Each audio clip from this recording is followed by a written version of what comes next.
Good morning, everyone, and welcome to today's program on a road to a sustainable future, exploring current policies and future developments in Japan, Asia, and beyond.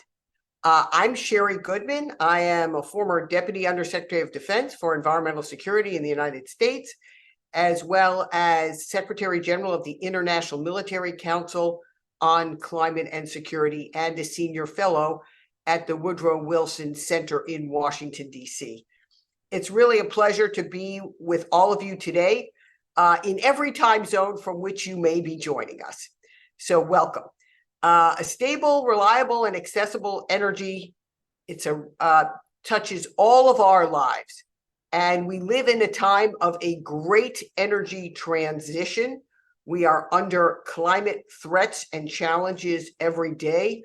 We face global challenges around the world, from Putin's war in Ukraine to increasing tensions throughout the Asia Pacific. And we are at a time when historically an inflection point in our energy systems, where we are looking for a sustainable net zero future that also provides us security and prosperity. So sustainability, security, prosperity that touches all of our lives amidst a world of growing geopolitical tensions. So we are here today with the region's leading economies and energy consumers.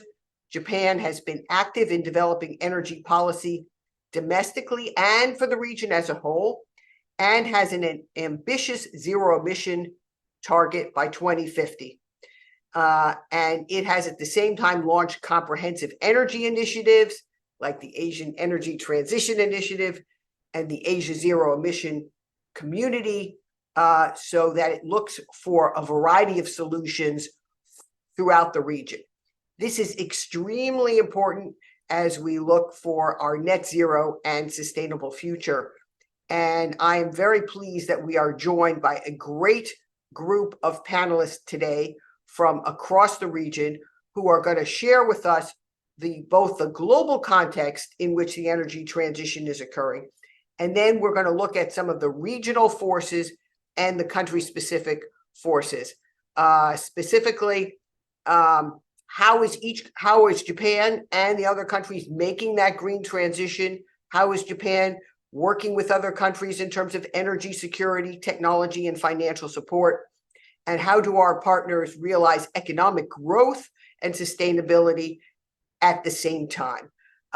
This is critically important. I believe it's very much possible, but here is where the details really matter. And so we are privileged to be joined today by a great group of panelists, and we're going to start with each panelist having 5 or so minutes to deliver their opening remarks. Then I will engage in discussion with them, and then we will open the queue for audience questions. So if you are listening in today, please get your questions ready. We will be calling on you and taking your questions. Okay, it's my privilege first to introduce David Broadstock. He is based in Singapore, and he's an energy economist that looks at strategic energy questions across the region. He has a great deal of experience at a variety of institutes, and with the Sustainable and Green Energy Finance Institute within the National University of Singapore. He's widely published and widely recognized in his field. David, over to you to start us off with a strategic view of what keeps you up at night or gets you up in the morning about Asian energy sustainable futures. Sherry, thank you very much. It's a great pleasure to be here and to be a part of what perhaps one of the most important conversations that many of us will be facing for the decades to come, actually. My background is, as you rightly mentioned, as an energy economist. Currently, I'm within the Energy Studies Institute at the National University of Singapore, and I research into areas spanning economics and finance as they relate to the energy transition. And in the capacity I work in, I get the privilege to listen to the government and try to think about public interest at the same time, whilst being cognizant of business constraints in many ways. Now, when it comes to the things which keep me up or send me to sleep in fear, of course, the net zero energy transition is something that we all appreciate must happen.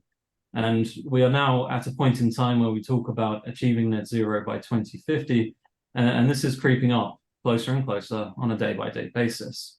We wish to do this quickly, but we must balance between achieving sustainability, energy security, and maintaining economic competitiveness, the standard energy trilemma, as it were. And so achieving a net zero energy transition is never going to be straightforward. Within the class of concerns I also pay attention to within all of this is the concerns surrounding business choices.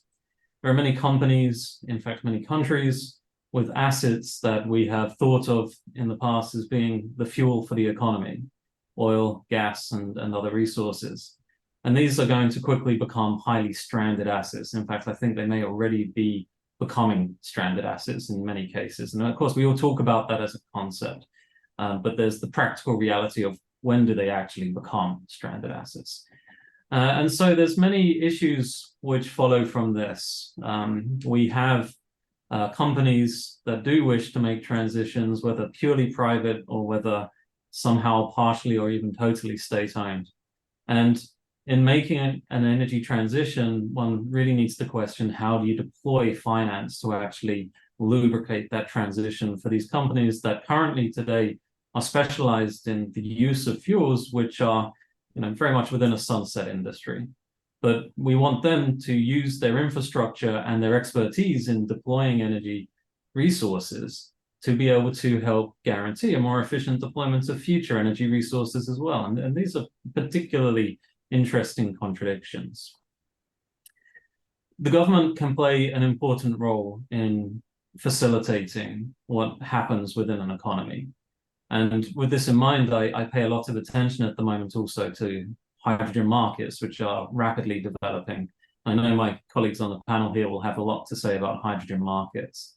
But I think it's particularly interesting to monitor hydrogen markets and some of the things which are happening in countries represented on this panel and elsewhere, in terms of how governments are actually potentially, if not already actively, providing early adopter supports and doing what's necessary to unlock what may be the next best technology for decarbonization. And so it's really intriguing to watch how the technologists and the engineers interplay with the financiers and the policymakers to work out what can be done and what should be done, and perhaps what will be done despite the others in terms of translating hydrogen into an active marketplace. And so last of all, I guess one thing I'm particularly mindful of is that we are talking with colleagues from Japan and elsewhere in the region, and there's an awful lot of interest in expanding regional connectivity in the way that energy markets work, and particularly understanding how connections in terms of natural gas markets as a transition industry and fuel can perhaps be more efficiently sustained, so that as we make that transition, we can share that journey and benefit mutually through that process. Sherry, I'll turn it back to you. Thank you. Well, thank you very much, David. That was a great way to get us started. Do you want to share with us your view about the Singapore story in the role of and how it might relate to the enormous energy transition we are embarking on, sort of a once, maybe not even a once in a generation, but a once in almost a millennium in overturning current infrastructure to reset it for the net zero future. And I think that Singapore story is an important one. Oh, thank you. Yes, I'll share a thought or two. I tend to agree. I may be a little biased being based out here, but of course, Singapore, we recognize our physical status. We're a little red dot, and we're very proud of being a little red dot, but we have a big green ambition.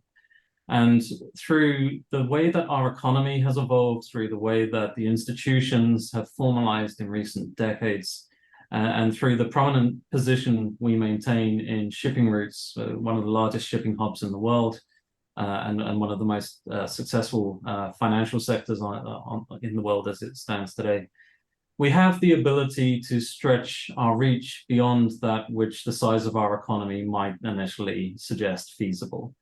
And Singapore very much wants to, I think, I mean, I don't speak on behalf of Singapore, but you know, I think I represent roughly what Singapore is aiming for here, which is to play a prominent role in leading the thought processes and staying central within the trade flows.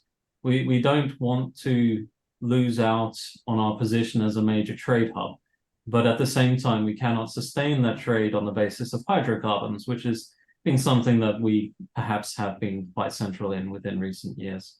So Singapore, I think, has an important role to play as a thought-leading interconnector within regional growth of energy market cooperation.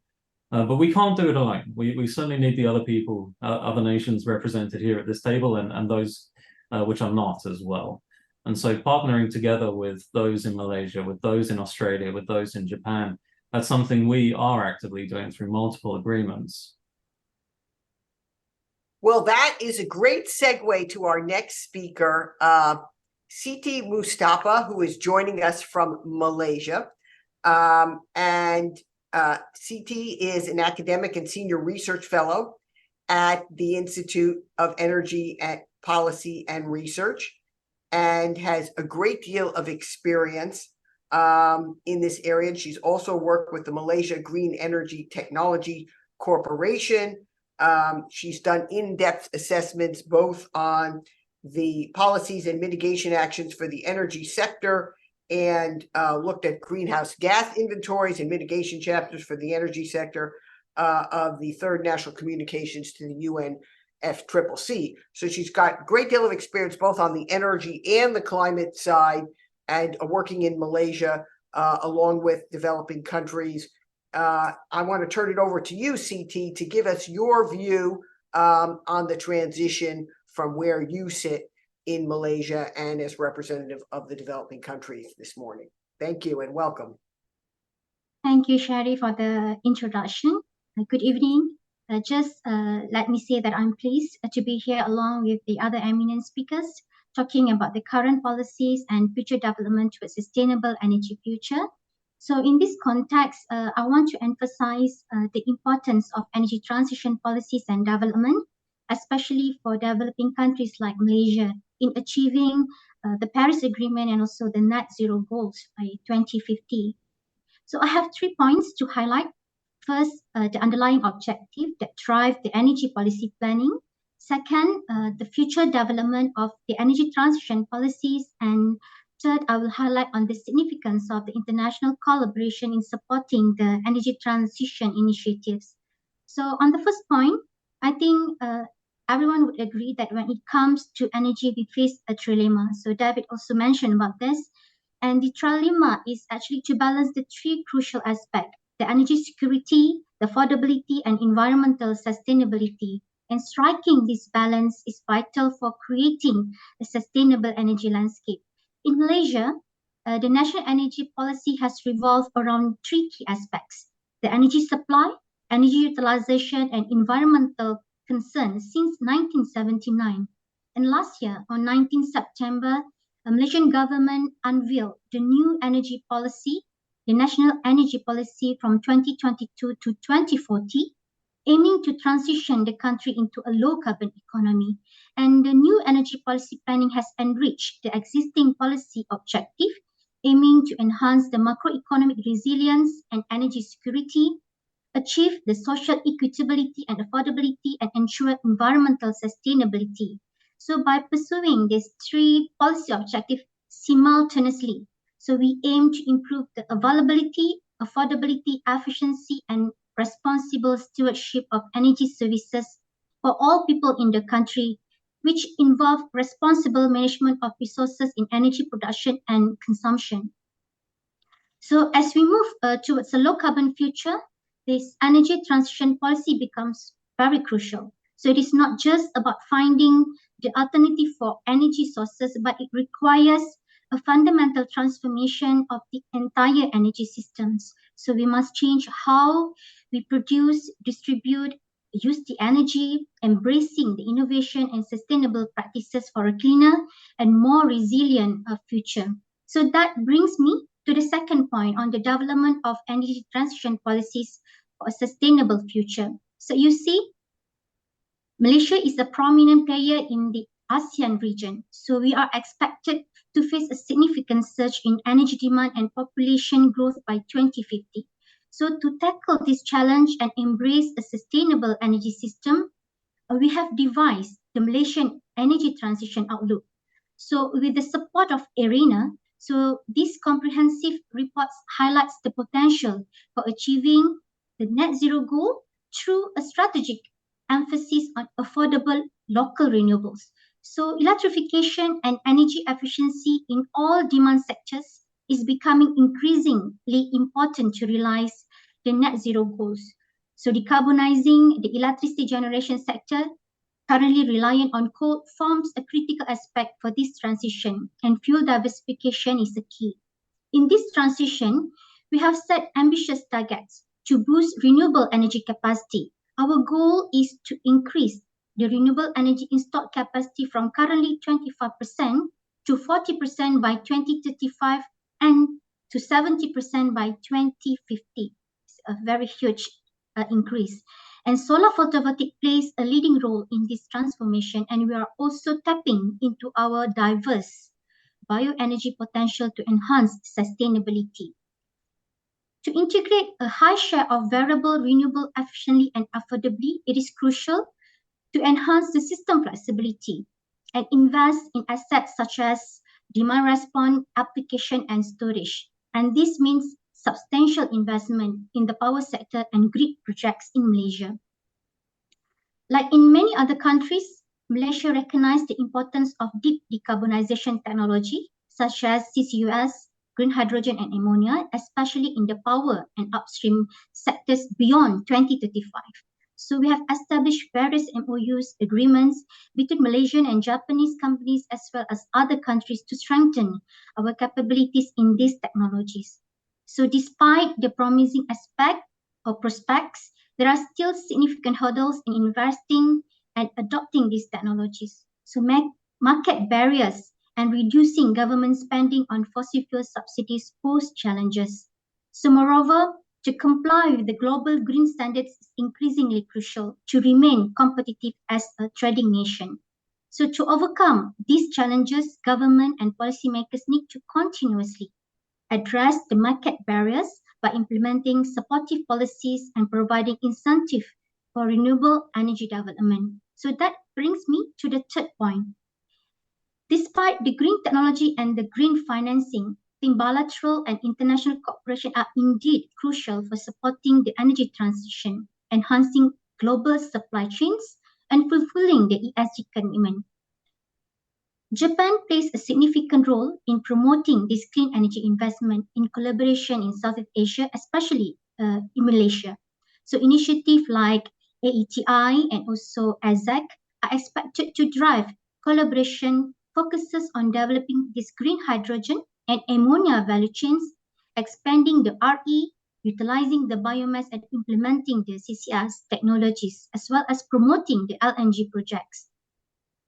So this collaboration offers various benefits, including investment, policy alignment, market access, and technology transfer. So by fostering partnership and collaboration with local and regional countries, I think we can not only facilitate a smooth and equitable transition away from fossil-intensive energy generation, but also make significant strides in advancing our regulatory framework that would enable the commercialization of these economically marginal technologies.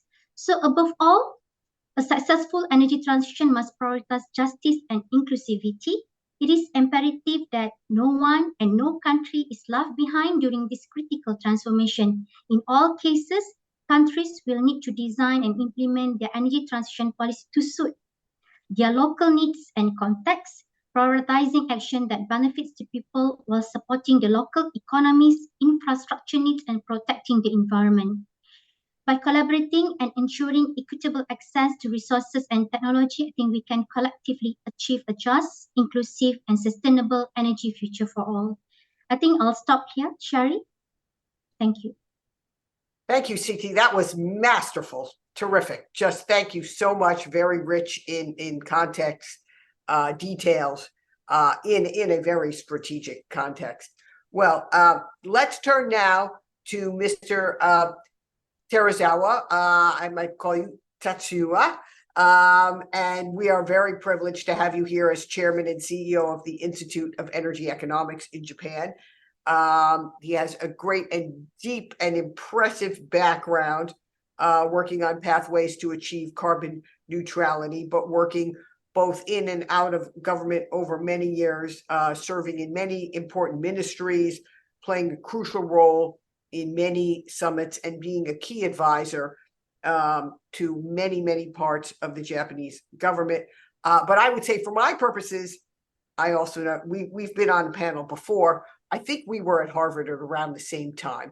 So I don't know if our paths crossed in Cambridge or if you were a student of my husband's at Harvard Business School in the 90s. But we do have some common connections dating back to our youth. So it's a privilege to have you here and wonderful to be on the panel with you again. Let me turn it over to you for your opening remarks. Well, so thank you very much, Sherry. Although I had been working for the Japanese government for decades, I'm out of the government. So today I do not represent the Japanese government. I will be speaking freely. Yes, But yes, starting with the government side or the international aspect, 10 days ago, Prime Minister Kishida visited the Middle East countries, Saudi Arabia, UAE, and Qatar. So why did he visit the Middle East countries? The first reason is quite obvious. These Middle East countries have been our major supplier of energy, oil and gas, for decades. So we want to make sure that the stability of supply of oil and gas would continue. The second reason is that we consider that these Middle East countries could be a potential supplier of low-carbon hydrogen and ammonia for the future. And in fact, the leaders of Japan and those Middle East countries have agreed that we could be great partners in the development of hydrogen and ammonia for the future. Prime Minister Kishida attaches great importance to the ASEAN countries as well. Why? The first reason is quite obvious. We have had very strong relationship with our ASEAN countries, and we have strong business ties with our ASEAN countries. But the second reason is that as ASEAN countries are one of the growth centers of the world, their economy will be growing, their energy demand will be growing. So in order to realize carbon neutrality globally, it will be essential to ensure the energy transition among the ASEAN countries. And Japan is committed to support the energy transition among the ASEAN countries. And for this reason, Prime Minister Kishida is proposing the vision of having the Asia Zero Emission Community, in short, AZEC. And the purpose of this vision is to support the energy transition among the ASEAN countries, together with friends like Australia. I should also add India. One of the reasons that I'll be flying to India tomorrow, and I was in India just before I went to Saudi Arabia. I had the honor of accompanying Prime Minister Kishida in Saudi Arabia. Before going to Saudi Arabia, I was in India. So the reason why we attach great importance to India is basically similar to the reason why we attach importance to ASEAN countries as well. We have strong ties with India, and we see a great potential for the business relationship between Japan and India. And the second reason is that India is also the growth center of the world, and whether or not we succeed in the decarbonization of the whole planet depends upon how successful we are with India. And we are committed to help support the energy transition with our great friend India. The third reason is that Japan is the chair of the G7 process this year. India is the chair of the G20 process this year. And it is natural and logical that as two chairs, Japan and India should collaborate. One of the messages that came out of the G7 process this year in Hiroshima in May is that while we share the common goal to deal with this climate change challenge, it was stressed that the pathways toward that common goal should be various. I think that is the message that came out from the G7 process. We hope that this message will be further built upon through the G20 process. The meeting will take place in September in India. But in addition, hopefully through the G20 process, more attention will be paid to the energy access and energy affordability, which was not really covered in the G7 process. Now let me turn to Japan, our domestic policy.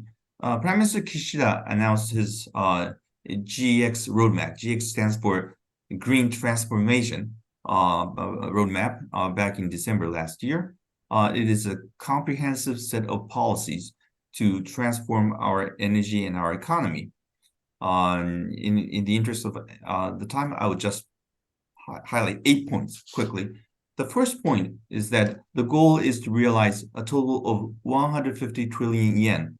It's about 1.1 trillion US dollars in investment for the energy transition in the next 10 years, out of which 20 trillion yen, about 140 billion US dollars will be supported by the government.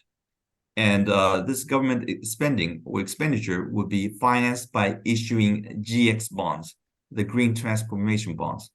The second point is that we'll be introducing carbon pricing over the years. And the revenue that will be generated through this carbon pricing will help repay the GX bonds. The third point is that we'll be expanding renewable energies. The problem with Japan is, like Singapore, Japan is just like a large Singapore, not so much land. So it'll be difficult to have solar panels and have wind power generation in a small island country. So there are constraints in the expansion of renewable energies, but we have to maximize the use of land. So one approach is to construct long transmission lines so that we can utilize the power generated in the North Island of Hokkaido or the South Island, West Island of Kyushu, and send the electricity to the demand centers like Tokyo and Osaka. The third point is that we'll be accelerating energy efficiency. Japan has been the leader in energy efficiency, but we have to do more. And in order to do that, one area that we need to work harder is to ensure that the buildings will be much more efficient. And we are trying to ensure that we will have net zero emission buildings and housing in the near future. And we will also make sure the appliances, appliances to produce hot water or heat will be less carbon emitting in the near future. And the fifth one is hydrogen and ammonia. Especially to decarbonize the hard-to-abate sectors, we consider hydrogen and ammonia would be the key. And but it is not easy. One of the difficulty is they are very expensive. So no one is going to use hydrogen and ammonia if they are left as is. So the government of Japan is determined to introduce a system, a framework to offset the cost differential between hydrogen, ammonia, and other conventional energies so that we can create the demand. At the same time, we need to ensure that we would have the supply chain, the infrastructure of to supply hydrogen, ammonia. So we will be engaged in demand side policy as well as supply side policy to realize the potential of hydrogen and ammonia. The sixth point is that the CCUS. What I mean by CCUS is that we will do our best to reduce the CO2 emission, but the reality is that CO2 will still be emitted in 2050 or even beyond 2050. So we have to find ways how we deal with the remaining residual CO2. And that's the reason why we have to capture the CO2, use them, or store them. That is CCUS. And we are committed to develop frameworks for the domestic CCUS, but we are looking forward to having bilateral international framework to realize CCUS. The seventh point will be nuclear. After the nuclear accident in Fukushima, we have faced difficulty with nuclear policy in Japan. But finally, Prime Minister Kishida made a change in the Japanese government's policy toward nuclear. And now we are extending the lives of the existing nuclear power plants. We are restarting many of the idled nuclear power plants. And now he's even talking about the potential possibility to replace the existing nuclear power plants. We consider nuclear as a very important, low carbon, dispatchable energy. And in spite of the difficulties we're facing, our government is committed to push ahead with nuclear. Finally, the eighth point is to ensure that we have resilience of our supply chain. When we talk about energy security, we tend to think about the stability of supply from the Middle East. That continues to be the case, but for looking at the future, we need to make sure that the resilience of the supply chain for clean technologies such as batteries and also the critical materials or minerals used to produce those clean technologies, those supply chain should have to be resilient. And this is the area in which we need to have international cooperation. So as I said, Japan is committed to support the other Asian countries in their energy transition, and Japan is committed to make the energy transformation domestically through a comprehensive set of policies. I should stop now. Well, that was excellent, Tatsuya, and very comprehensive. Now we really have a deep understanding both of the growing multilateral and international cooperation Japan is undertaking to make the transition across many sectors and the specific policies of the current Prime Minister and the government. So that's very important as well. And that gives us a good reason to turn down under to Jeffrey. Jeffrey Wilson, who is joining us from Australia, the Australian Industry Group, where he is Director of Research and Economics, and he leads the economics team. He represents Australian industry as it looks to make both the green transition and the large-scale industrial transformation, sort of the once-in-a-lifetime replacement of critical infrastructure to support that green energy transition that affects so much of both Australian and global GDP. And Jeffrey, over to you. Thank you very much, Sherry. And look, thanks to everyone for coming to this session and to these esteemed panelists. Despite my Australian accent, I'd like to start my remarks tonight by really talking about the industrial uplift that's going to be required to support the clean energy transition that we've all been talking about. Look, it's now a settled matter that our energy systems and economies need to go net zero within a generation. And practically, this is going to require the removal of hydrocarbons and their replacement with something else from a dizzying array of economic systems: energy generation, energy grids, our industrial processes, our agriculture sector, and our transport networks. The exact technical path remains open, but we know it's going to involve a mix of clean energy generation for electricity, energy storage systems for continuity, the electrification of everything possible in industry and transport, and where we can't do electrification, use the substitution for some kind of green feedstock. In short, this is going to require the complete rebuild of most of the world's primary and secondary industry. Globally, the replacement of about 35% of GDP to do. And we need to do that seamlessly so the old energy lights don't go off while the new lights are still coming on. Social license for net zero transition can be fragile, and it's going to depend on energy continuity and affordability, which could break down quickly if this transition threatens energy security. So I think this is going to be the hardest, most complex, and most uncertain industrial uplift in human history. Previous industrial revolutions took about a century each, and we've maybe got a quarter as long for this one.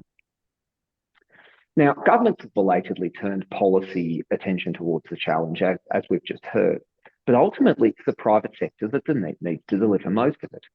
Build generation and transmission capabilities, refit industry, rebuild transport networks, even redesign our housing. And the current global supply chains for the required clean energy material, as you could say, are sorely lacking. We need significantly greater volumes of batteries, energy storage systems, electric vehicles, HVAC cables, hydrogen electrolyzers, permanent magnets, and many more products. None of these are available at the quantities or prices needed right now. So how are governments backing in our industrial base to provide the wherewithal for the energy transition? And if we look at this question from an industry perspective, industry would see some good, but also some bad in how governments in the region are approaching this policy lift. I'd start with what we think we're getting right in energy transition policy. And the first thing is that we are seeing a belated recognition that the energy challenge is an industrial challenge too. Governments have set their net zero targets and their macro pathways, and now they're turning their eye on what that means when the rubber hits the road. And what governments are finding is that we need much more than just the generation of renewable electricity and the plugging it into the grid. Energy transition programs, which used to be all about generation in the early stage, are now also about transmission, transport, industry, and storage. They're not completely leaving it to the market. Energy and industrial markets are adjusting and will eventually solve the problem, but not on a time scale that gets us to net zero by 2050. So industry policy is being used to shorten that time scale, and it's going big. The US Inflation Reduction Act is probably around $350 billion for clean energy alone, which is a real astonishing industrial policy sum. And they're also doing it together through intergovernmental mechanisms. We've seen a huge proliferation of G2G mechanisms for discussion on clean energy industrial issues. My country, Australia, has such instruments with all the main players globally, the US, Japan, EU, Korea, India. And interestingly, Australia and the US went as far recently to declare energy as a third pillar of our bilateral alliance, the ANZUS alliance, which goes to show how important this is. But there are some things that we could do better in policy as well. And one concern from industry is this view about net zero in one country. There's this worrying tendency to focus on our own transition requirements without recognising that the climate blame is global. Look, take my country, Australia, for instance. We produce 1% of world's global carbon emissions. Australia is likely to do far more for the climate lift by, frankly, flooding the world market with lithium, nickel, rare earths, and green hydrogen, even if we don't cut our domestic emissions at all, than if we did the opposite. We got ourselves to net zero, but we didn't export the wherewithal for others to do it as well. A same story could be told for Japan. In the long run, many of Japan's gifts to the climate is going to be to lead decarbonisation in some really tricky areas that are hard to decarbonise, particularly petrochemicals, green steel, and the establishment of hydrogen markets. Now, ideally, we do both, get our own house in order and help our neighbours roll logs. But the point here is there's only one global atmosphere, and it's not just about hitting your own domestic transition. We do fear that governments may be going too hard on subsidies and too light on other regulatory factors. We are now effectively in a global subsidies race post the Inflation Reduction Act, with every government shoveling cash at the clean energy supply chain. Great, but we currently live in a highly supply-constrained world with huge inflationary pressures on industrial products. And all subsidies do is create demand, not supply. So if we don't also look at building the industrial capacity for these, all these green energy subsidies are going to do is bid up the prices for the limited supply available. And finally, we'd also worry about beggar thy neighbour clean energy industrial policies. Too often, some of these efforts are in effect neo-mercantilist, designed to grab clean energy industries from others. The US Inflation Reduction Act is an example of this, with some very complex local subsidy rules requiring various things to be made in America. The effect in some cases has been capital flight out of other countries into the United States. And in Australia, very few of our manufacturing projects can now get investors because global capital wants to go back to the United States to farm the IRA subsidies. I certainly wouldn't want to labour the American or IRA case, however, because a lot of countries have gone down this path as well. China's known to massively subsidize its solar industry and also the EV industry. Even the European Union is threatening its own retaliatory subsidies against the US if some kind of special bilateral deal is not made.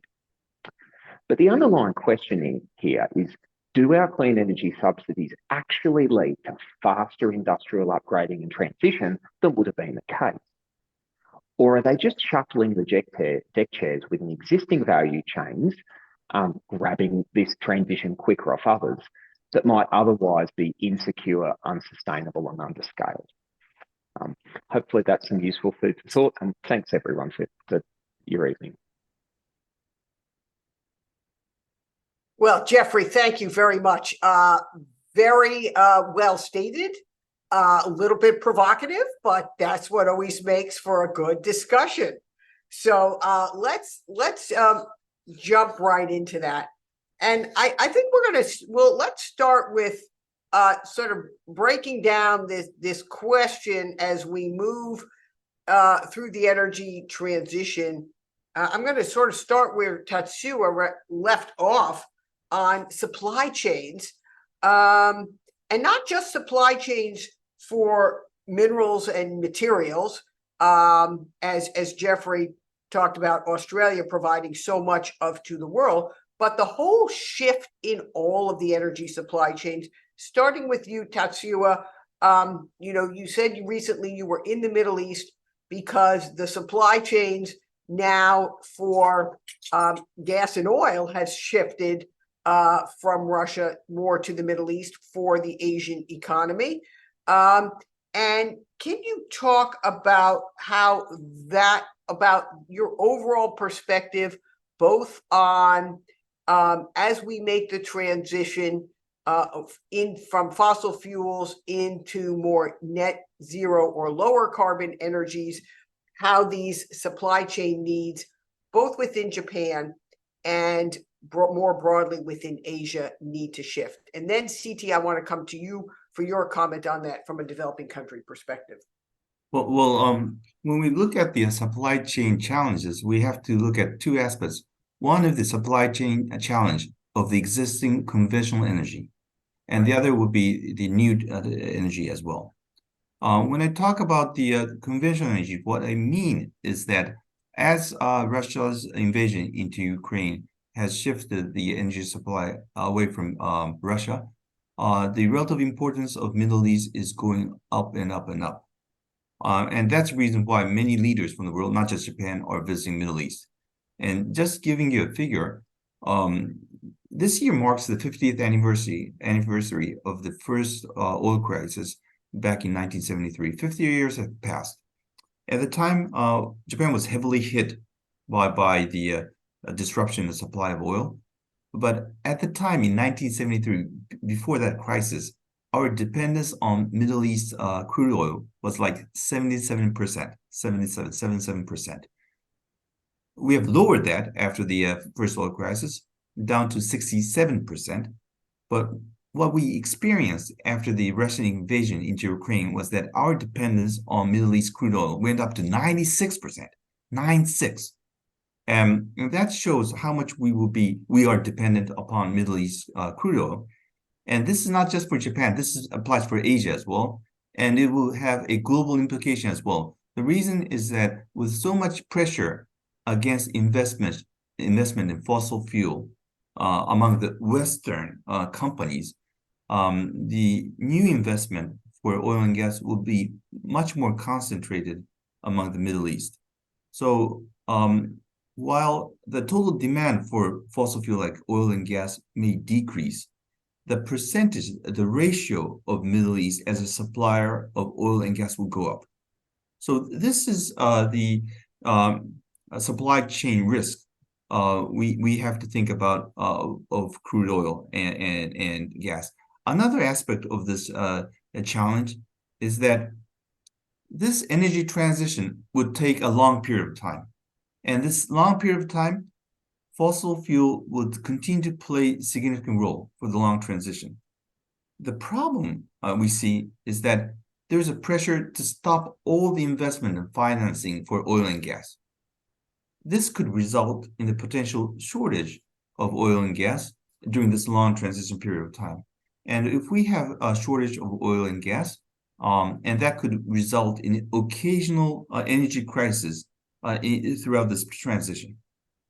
And when there should be energy crisis down the road, occasional, due to shortage of supply, it will be the global south which will be hit much more seriously, because the transition period for the West will be shorter, and the role for fossil fuel among the West will be relatively smaller.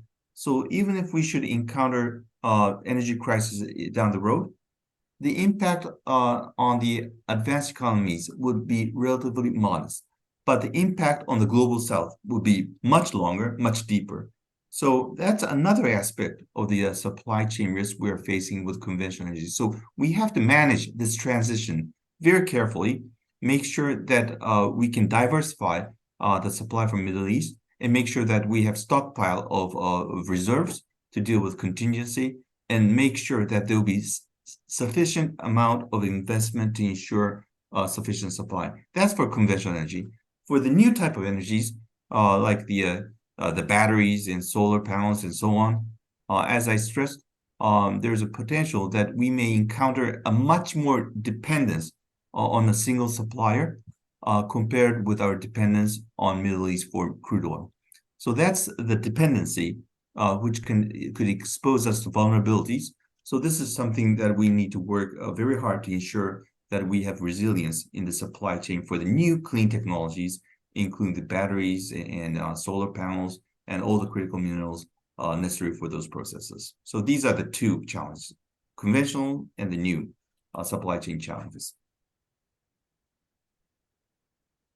Thank you so much. CT, how about giving us your perspective on these supply chain challenges, both for conventional and for newer energy sources, critical minerals and rare earths? Okay, Sherry. So I think, on this area, I think I'm a bit limited knowledge on this, but what I will basically touch on, perhaps in the perspective of Malaysia, when we need to actually, the supply has been a very much important aspect. And in this reason, that's why I think when moving to the energy transition, as we move from the current fossil, how we move into renewable energy, and we actually based on the local supply. So this is very much basically in terms of how we want to manage the supply issues in Malaysia. So we are using the renewable energy because we are actually have the solar photovoltaics. The solar is very much abundance in Malaysia. So we are using that as the key renewable energy sources to meet the supply for the energy transition. But perhaps if I can touch a little bit on the supply of LNG. So with respect to, because since Malaysia is actually the high LNG exporters, so I think as I want to touch a little bit on, because this Malaysia LNG has undergone a significant changes because due to the Petronas has introduced our large LNG volume to meet the increasing demand from the power industries and city gas sectors. So now this LNG constitutes a growing portion of Malaysia's natural gas market. And this trend is expected to continue in 2023 and beyond. So to address these supply gaps, so I think the companies of Petronas has redirected the LNG from the Bintulu project for domestic use, affecting these export levels. And additionally, imported LNG is now being diverted to energy-intensive refining and petrochemical plants in Pengerang, in Malaysia as well, contributing to the overall growth in the LNG demand. So this is part of government effort to liberalize the gas industry. The private players and have granted rights to import the LNG through the TPA, the third-party access scheme, leading to the increasing number of LNG importers. So this trend is likely to provide a potential advantage for the domestic LNG supplies. So Malaysia LNG consumption outlook will remain strong as the government aims to boost the gas-fired power generation to compensate for potential power supply loss from the coal-fired plant, which we are planned to phase out by 2033. So I think this is the things from the point of view of gas, basically the traditional fossils. Well, thank you, CT. Yes, of course, first it's most important to move off high-emitting coal into gas. And then the next transition that we've talked about, and I want to bring David now into this discussion, is hydrogen and the possibility of creating more broadly across Asia hydrogen hubs. And speak to how that, in your view, David, can help facilitate this transition from higher emitting to lower carbon and eventually net zero emission energy. Yes, Sherry, thank you. So I think, on this panel so far, we've had lots of discussion which highlights that countries at the moment are unclear on the precise pathways which will be unlocked. We seem to be on the cusp of technologies which may be there, and hydrogen is one of those central technologies in that discussion. And what tends to be the case, more so now, I think, than in previous years, is that economies are planning for multiple pathways today without a clear realization of exactly where we might be going tomorrow, knowing where we need to be in 20 years from now. And this is a particularly interesting problem because, and not necessarily a good one, I should say, but it is quite interesting. But it's an intriguing challenge because we really must accelerate the transition. We need to bring forward the pathways as early as possible. But we want to do things. Singapore, I think Tetsuya mentioned, Japan and Singapore have very similar problems, and it's true. I think we are land constrained. We cannot deploy more solar whether we wish to or not. There's just limited opportunity. We'd like to exploit potential geothermal beneath the ground, but we don't know if it's there in a scalable quantity. CCUS is an interesting consideration, but knowing how we do this is again a problem because, as before, we just are land constrained. Finding the opportunities for CCUS can be quite complex. And so things need to be done to move the market forward. And in hydrogen markets, we can begin to understand the problems quite quickly. What are the regulations for hydrogen as a fuel for power? At this moment in time, my understanding is that there aren't very good regulations in place around the world for understanding how to deal with hydrogen as a fuel. And then where are the markets for hydrogen as a fuel? Typically, when it comes to the market structures that we look towards for fuel commodities, oil and gas being particularly good examples, we have quite mature market structures that involve a combination of trade that involves short-term trade to meet short-term needs, complemented with long-term trade agreements, which can span decades in some cases, but quite often have a very organized market that only stretches a few years ahead. And these are not in place, and should they be in place? And are we even having those discussions? And so, I think the issue with hydrogen is that we really are at a point in time where maybe it's necessary for governments to push things far enough so that we can have an expansion of test beds. And Singapore is a place where we are doing this. And we're not alone. I know the Middle East and other places are doing this. And we will need to have more integrated trade flows for this. But we are doing this. And it seems to be almost like it's a no questions asked. Let us know what's required to get a proper test bed in place so that we can see if just a little more government support can turn an infant industry into a commercially viable, mature industry within the near term, and then unlock that pathway with some concrete certainty. Thank you very much, David. So let's, and I'm going to tell the audience that we're going to be ready to go to Q&A in just a minute, and I'm looking for questions. So please submit your questions. We'll be calling on you shortly. So this invokes, I think, we've had this discussion about, the need both for investment and for new regulatory structures as we bring new markets, new energy online.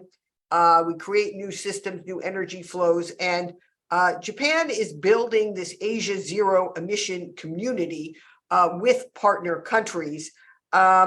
And I'd like to have a bit of a discussion here about how that can both help with technologies in finance, but also more broadly address this creation of the markets needed to move us towards a lower to net zero carbon future. And Jeffrey, I know you're interested in this question. Can you jump in here as well? Oh, thanks very much. Now, I'm really glad to hear a discussion about hydrogen here, because this is one that's very significant for Australia. Australia will be one of the world's principal suppliers of hydrogen because we've got the natural features for it. It's a very large country. We have unoccupied land. The sun shines nearly constantly. You can electrolyse hydrogen near seawater because we're coastal. At one point, the Japanese government had forecasts of Australia producing 40% of Japan's hydrogen needs by 2050. I'm not sure if they're the current forecast, but they have been issued at one stage.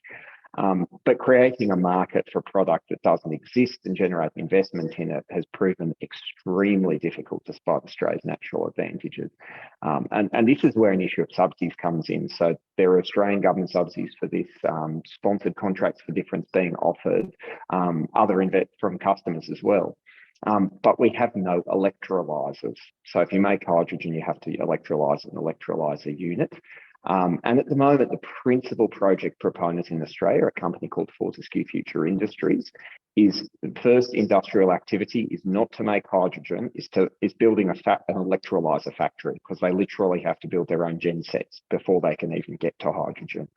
From an industry policy point of view, I would ask the question, why are governments writing checks to buy green hydrogen instead of writing checks to buy hydrogen electrolyzers, produce them at scale?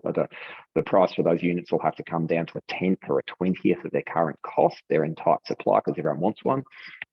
That's really the first step in stepping this out. So when we get to some of these projects, we really need to think about what effective policy design is. It's lovely to say we need to accelerate it and we need more money, but at the moment, a lot of that money is being spent in visible but not necessarily impactful manners.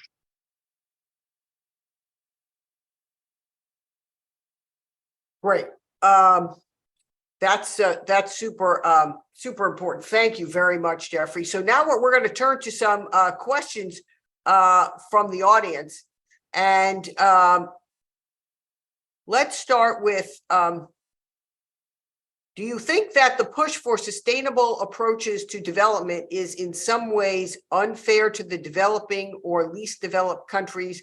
How can we ensure justice and inclusivity so that other countries are not left behind? I think each of you have touched on this in your own remarks, but I know Siti and at least Tatsuya, you have some comments on this important question. Okay, sure, Sherry. So perhaps I think as we discussed just now, in moving towards energy transition, I think deep decarbonization technologies such as CCS, hydrogen is very important for all the, especially on the upstream sectors. But I think what is very important in order for us to do this, invest in deep decarbonization, is a very crucial to remain cognizant of the capacity and financial resources limitation that faced by many countries. So I think what we learned in the discussion that every countries in moving towards the carbon net zero emission pathways, every countries have different needs and different financial restriction. So developing countries, especially in the ASEAN region, need to have this proper finance and transition technology for all this, and recognize all these gaps and based on the emerging risks that we have. So I think this is very important that all this, when we speak about justice, is very important to ensure that those who actually be developing has to actually also ensure, have to basically make sure that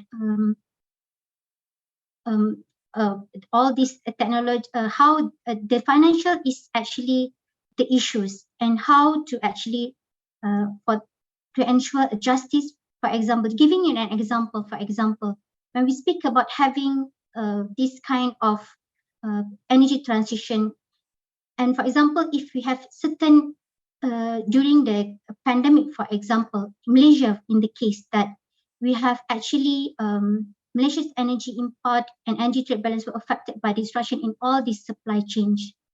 So basically, the focus is basically to recover the health and also the economic crisis, and to balance the national energy need for the supply affordability and also the sustainability. So recognizing this, the substantial gap and emerging risks that persist in all this global energy, we believe that the international cooperation and solidarity is essential to support the economic diversification towards the global transition. So what I mean here that the countries with less dependence on fossil fuel production and greater capacity to navigate transition should take the lead to phase out the fossil fuel production while providing the support to those countries with high fossil fuel dependence and low capacity. So this is how we can actually make sure that the energy transition is just and inclusive, to make sure that to help through the bilateral and also the international cooperation that we have with the developed nation. I think this would help to ensure the energy transition justice and inclusive. Thank you. Should I respond? Yeah. Yes, please.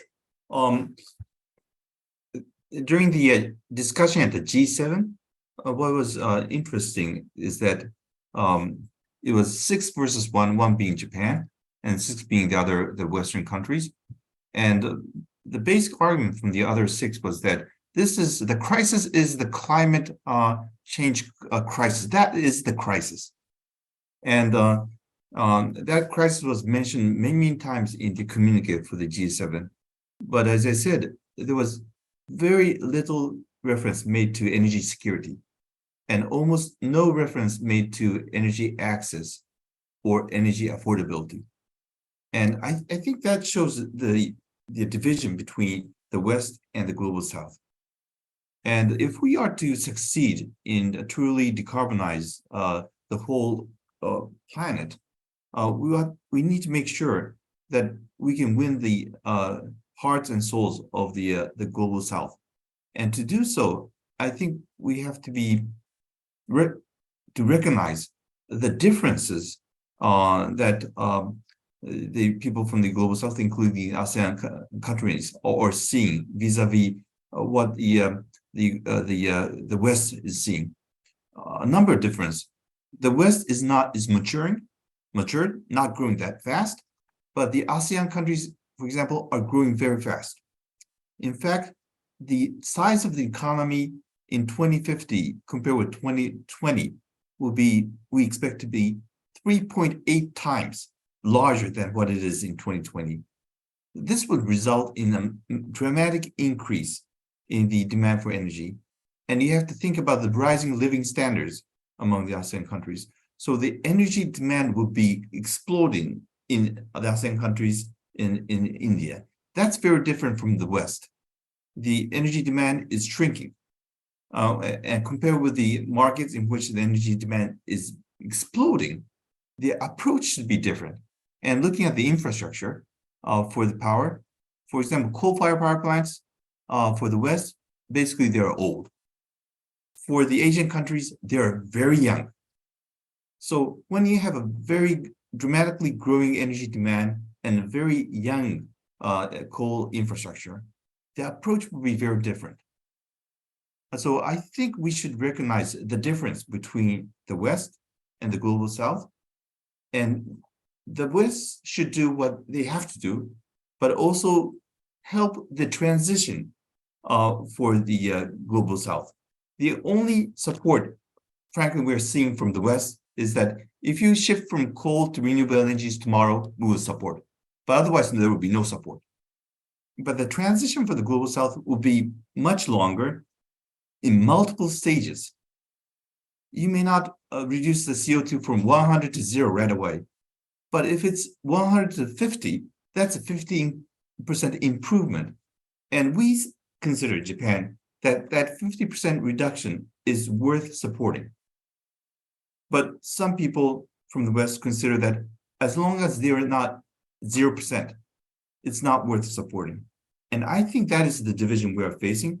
And that is what we stress that multiple pathways is something that came out of the G7, and we have to be consistent with that argument in providing support in multiple stages, respecting multiple pathways, reflecting the differences of the situations that the global South face.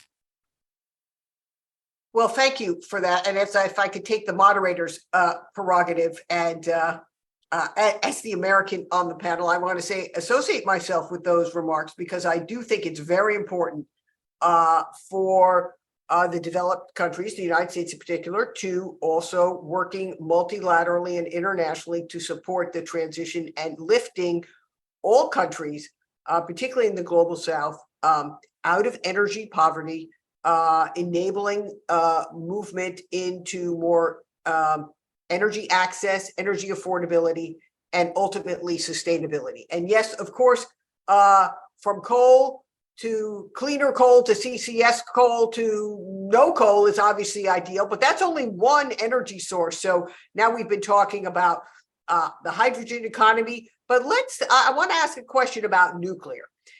Because you made a really important point, Tatsuya, about Japan's recent shift to relook at the importance of nuclear power for decarbonized future, both to restart existing plants, extend existing plants, and even potentially look at replacement. We know we've entered a world now where we have new advanced nuclear technologies in small modular and micro reactors.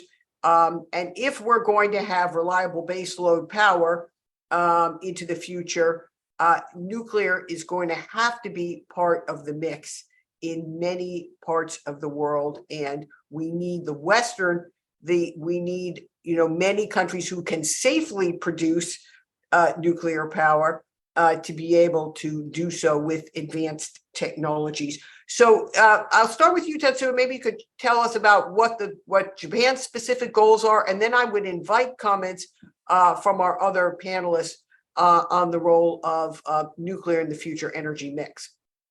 Well, for the short term, considering the rise in the energy cost, the quickest way is to utilize our idled existing nuclear power plants.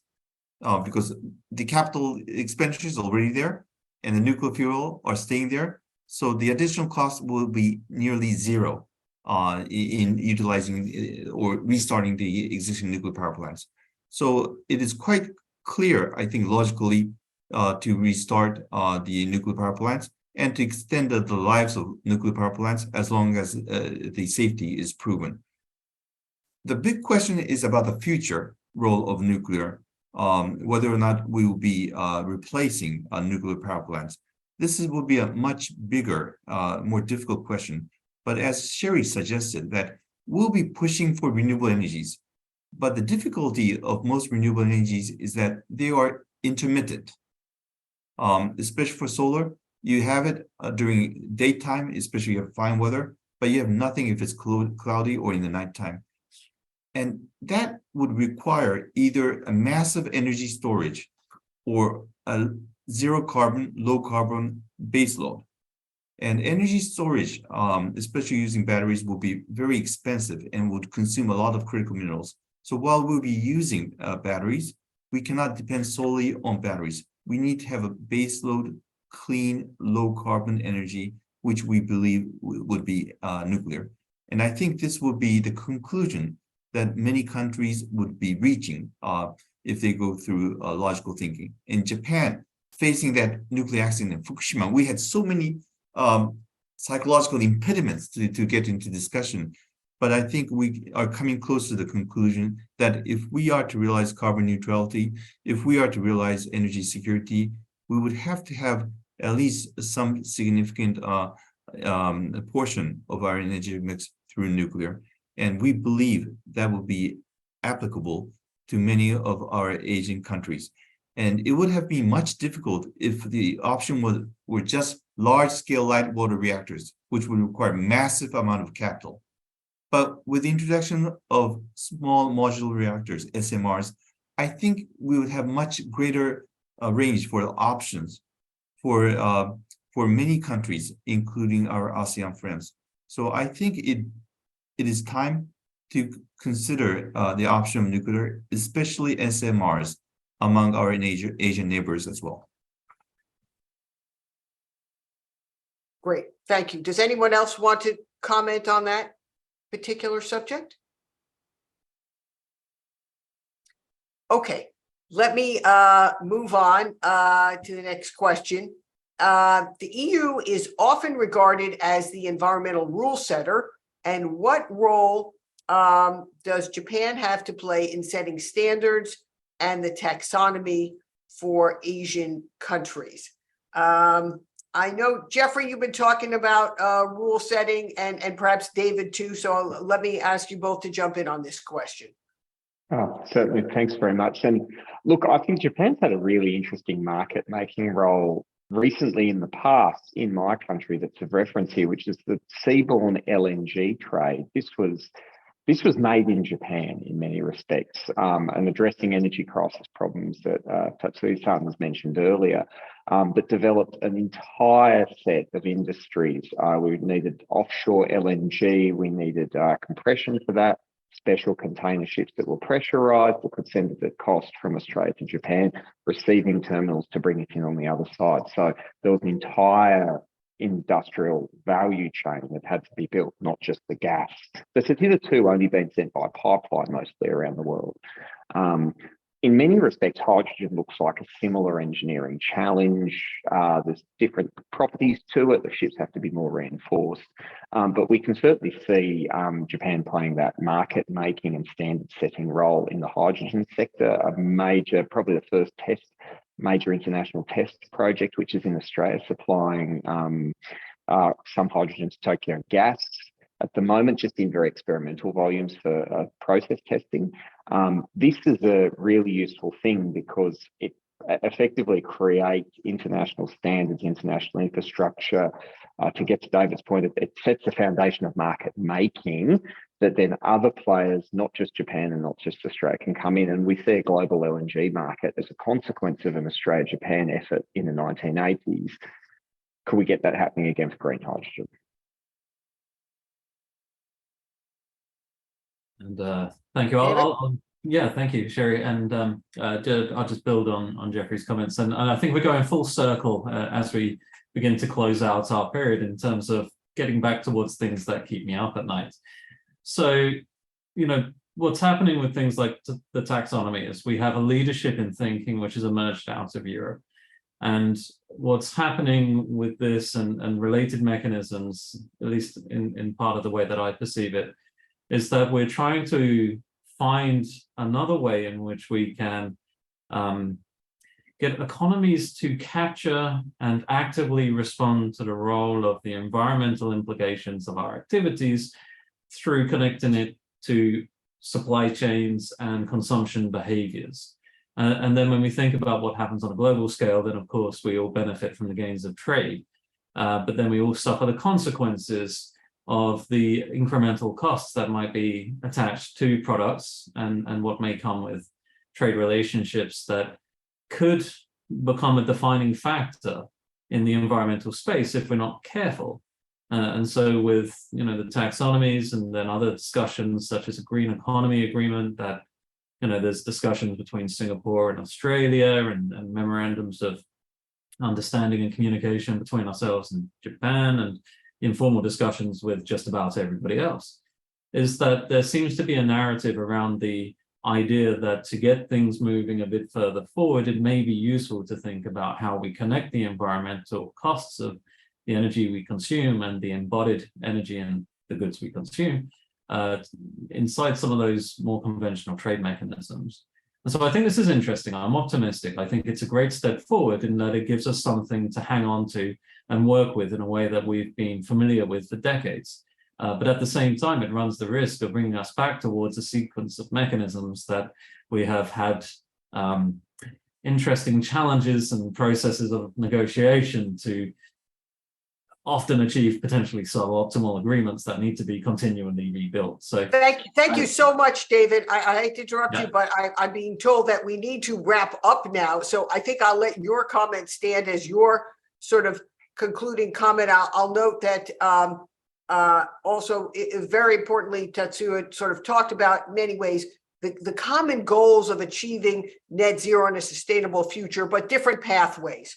And I think and CT really addressed how we need to do that inclusively and with respect to the importance and the differentiated needs of developing countries. And Jeffrey brought us full scale into the opportunities of both markets and regulations, and looking at the differentiated capacities that everyone brings to this table, and the importance of the entire Asian economies and of our multilateral approach to address what I call the climate extremes are now the new normal. So we've got to be pushing as far and fast as we can in a way that provides sustainability, security, both climate, environmental, and energy security, and prosperity, economic prosperity for all of our economies. Let me also ask all of our attendees to please fill out the post-webinar satisfaction survey and look for the next webinar. And I want to also thank our hosts, Nikkei and the government of Japan, for making possible this very important discussion today. And finally, let me thank my fellow panelists. You were all brilliant. I learned so much from each of you. And thank you all for joining us today. Thank you very much. Thank you, Sherry. Okay. Thank you. Bye, everyone. Bye. Thank you.